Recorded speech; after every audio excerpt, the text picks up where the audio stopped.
আমি নাকি উমরায় পাঠাবো, 1 লাখ খরচ হোক আর যাই হোক আমি দেবো আপনাকে খরচ, আপনি যাবেন উমরায়। আমি এতগুলো মানুষকে সাক্ষী রেখে আপনার দিলে যদি নবীর মাদ্রাসার জন্য এই প্রেম থাকতে পারে, আপনার মতো লোককে উমরায় পাঠালে আমি নিজে যাওয়ার থেকে মনে হয় নবী বেশি আমার উপরে খুশি হবে। তাই আপনাকে আমি পাঠাবো, যান যান, আল্লাহ কবুল করে। দেখেন একটা মানুষের বসে বসে বসে বসে অনেকক্ষণ দেখছে, আরে টাকা কি হবে, নিঃশ্বাস ফুরিয়ে গেলে আব্বাস সিদ্দিকরা নয়। হ্যাঁ প্রয়োজন আছে জানি, আমি সবাই অনেকে সমালোচনাও করে, যাক ফাইসাল্লাহ তো আল্লাহর হাতে। কিন্তু আমি ভাবছি যে মানুষটা চেষ্টা করে জমাচ্ছে উমরার নিয়েতে, দেখছি আমি গোটা 20-30 হাজার টাকা পেরেছি জমাতে, আমার মনে আর হবে না। তো সেই জায়গায় সে নবীর ঘরে দিচ্ছে।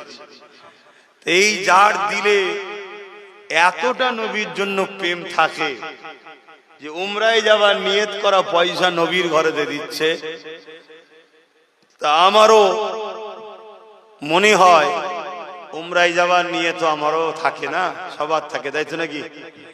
আমি মনে হয় নিজে গেলে যতটা না ফায়দা পাবো, ওই লোকটাকে পাঠালে মনে হয় বেশি ফায়দা পাবো।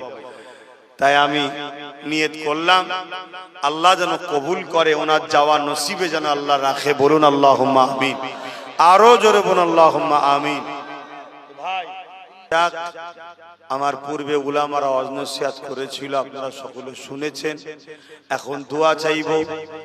তার আগে আমার ওই মুরব্বী বাপটাকে, বা ভাই যাই, বয়স বেশি হয়নি মনে হচ্ছে, যাই হোক, ওনাকে আমি আগামী বছর তো বলে ফেললাম, আগামী বছর নয় এই রোজার আগেই ইনশাল্লাহ, পাসপোর্ট আছে তো?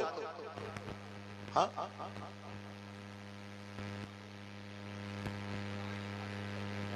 আপনি তাড়াতাড়ি করুন, 2-3 মাসের মধ্যেই আপনাকে পাঠিয়ে দেওয়া হবে ইনশাল্লাহ।